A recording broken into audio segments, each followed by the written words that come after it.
कल पूरी दुनिया और आप सब भी मंगलवार रात का इंतजार कर रहे थे। लोग सोच रहे थे कि सुबह उठते ही उन्हें जाने कौन सी विध्वंसकारी खबरें देखने को मिलेंगी। आप लोगों ने सबसे पहले सोशल मीडिया और अखबारों को चेक किया होगा और तब जाकर लोगों को पता चला कि डेडलाइन से 90 मिनट पहले अमेरिका और ईरान के बीच युद्ध विराम हो गया और आज हम इसी युद्ध विराम को आपके लिए डिकोड करेंगे।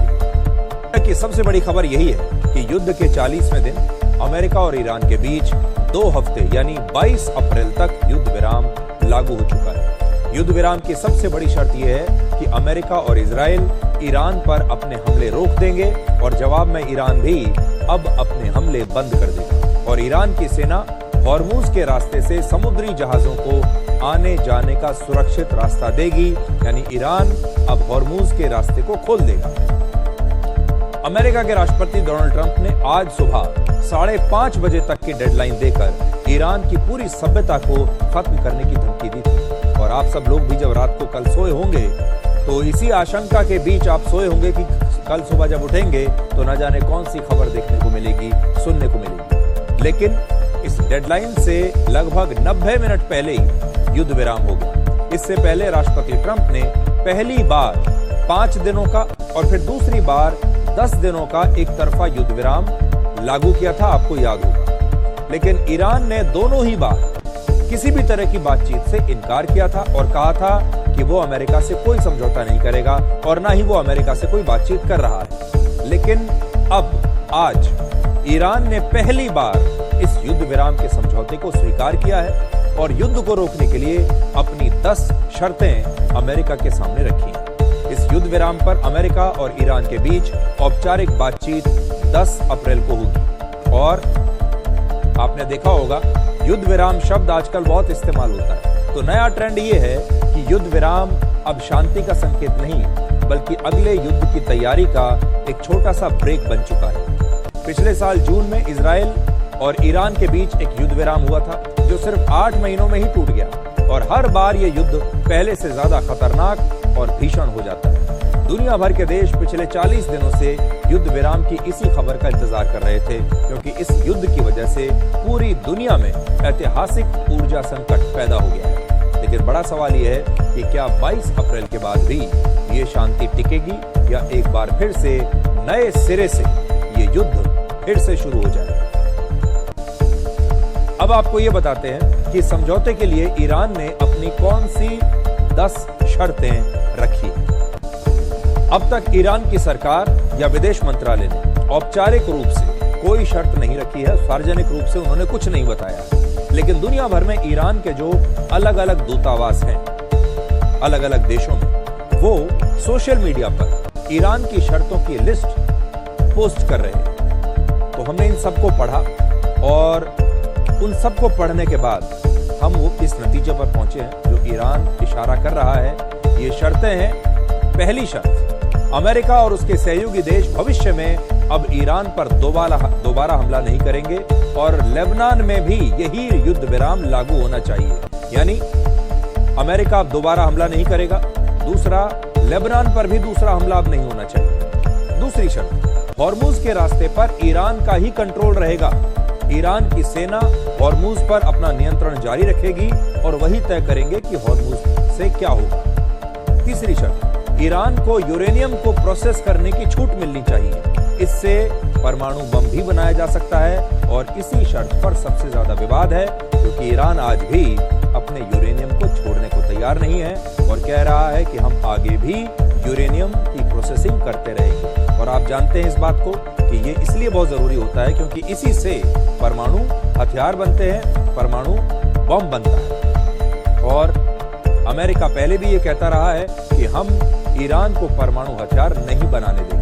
अब जो बड़ी बात होगी, जो बात बिगड़ सकती है, वो इस पर बिगड़ेगी कि ये यूरेनियम की जो प्रोसेसिंग है ये ईरान में जारी रहती है या नहीं। चौथी शर्त ईरान की है कि ईरान पर लगे अमेरिका के सभी सैंक्शंस और आर्थिक प्रतिबंध हटा दिए जाएं। ईरान के खिलाफ यूनाइटेड नेशंस सिक्योरिटी काउंसिल के सभी फैसले भी, सारे रेजोल्यूशंस भी अब निरस्त कर दिए जाएं। ईरान के खिलाफ इंटरनेशनल एटॉमिक एनर्जी एजेंसी के भी सभी प्रतिबंध सभी फैसले अब निरस्त कर दिए जाएं और विदेशों में ईरान का जो पैसा जब्त किया गया है वो पैसा ईरान को वापस मिलना चाहिए। पांचवी शर्त, ईरान को युद्ध में जो भी नुकसान हुआ है अमेरिका को उस नुकसान का मुआवजा देना पड़ेगा। आज ईरान ने यह भी कहा कि अमेरिका पर उसका भरोसा समाप्त हो चुका है, इसलिए अब वो बहुत संभल कर आगे बढ़ रहा है। This time there is a big gap of trust, and it is understandable why Iran has not any trust to other side. So this time Iran should be even more cautious than previous times and should be more vigilant than previous times. तो आपने Iran की सारी शर्तें देख ली और Iran असल में ये युद्ध विराम अपनी शर्तों पर करना चाहता है। सारी शर्तें बहुत मुश्किल हैं और ईरान को मुआवजा चाहिए। अमेरिका से जितना भी नुकसान किया है उसकी भरपाई अमेरिका करेगा। अमेरिका दोबारा से हमला नहीं करेगा। अमेरिका दोबारा से लेबनान पर भी हमला नहीं करेगा।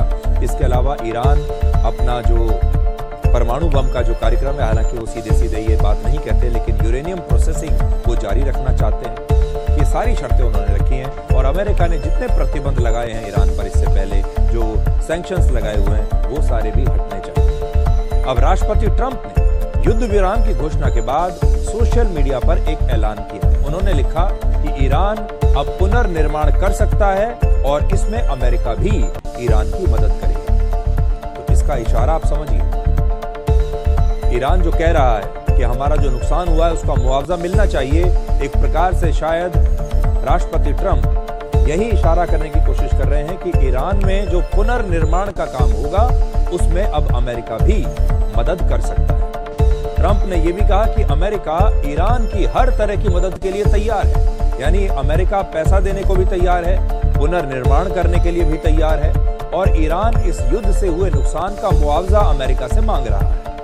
लेकिन ट्रंप ने अब तक यह स्पष्ट नहीं किया है कि अमेरिका ईरान के पुनर्निर्माण में आर्थिक मदद कितनी देगा, कितना पैसा लगाएगा, यह अभी तक उसने कुछ नहीं बताया। तो ये तो ईरान की शर्तें हैं जो लगभग आपको एक तरफा नजर आएंगी। अब अमेरिका की शर्तें देखिए। अमेरिका ने जो शर्तें रखी हैं वो ईरान को न तो पसंद आएंगी और ना ही शायद ईरान उन्हें स्वीकार करेगा।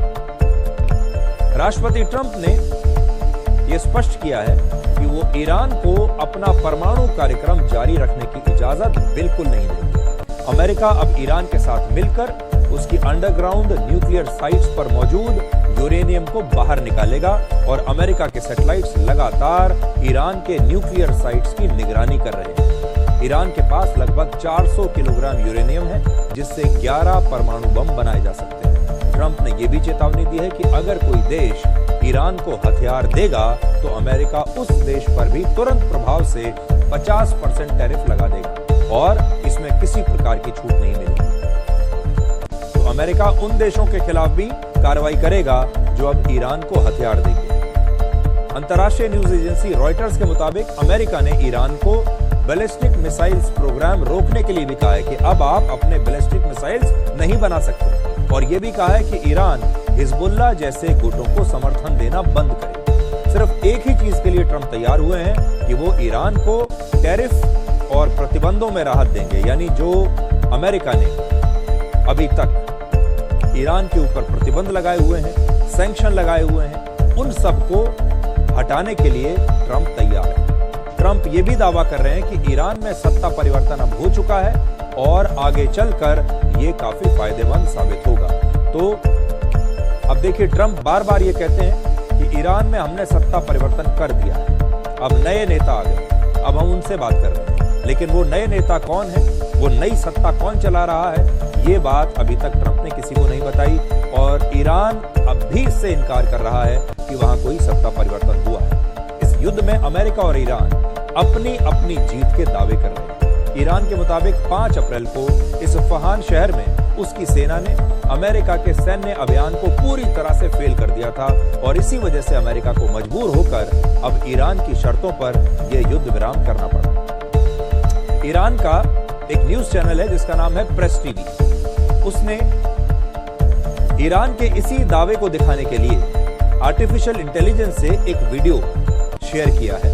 प्रेस टीवी ईरान का पहला इंटरनेशनल न्यूज नेटवर्क है और इस वीडियो में ईरान ने यह दिखाया है कि ईरान की सेना लगातार हमले कर रही है अमेरिका की सेना पर और अमेरिकी सेना को जल्दबाजी में अपने इस ऑपरेशन को अधूरा छोड़कर ईरान से बाहर भागना पड़ा। आपको याद होगा जब अमेरिका ने इतना बड़ा ऑपरेशन चलाया था अपने दोनों पायलट्स को ईरान से बाहर निकालने के लिए। कुछ दिन पहले अमेरिका का एक F-15 जो फाइटर जेट है उसे ईरान ने मार गिराया था। उसमें 2 पायलट थे जो ईरान में फंस गए थे और अमेरिका ने अपनी लंबी चौड़ी फौज 100 से ज्यादा कमांडोज और बहुत सारे एयरक्राफ्ट भेजे थे ईरान की सीमा के अंदर ताकि उन पायलट्स को वो सुरक्षित बाहर निकाल सकें और उन्होंने निकाल भी लिया। लेकिन इस दौरान कई एयरक्राफ्ट जो है नष्ट हो गए अमेरिका के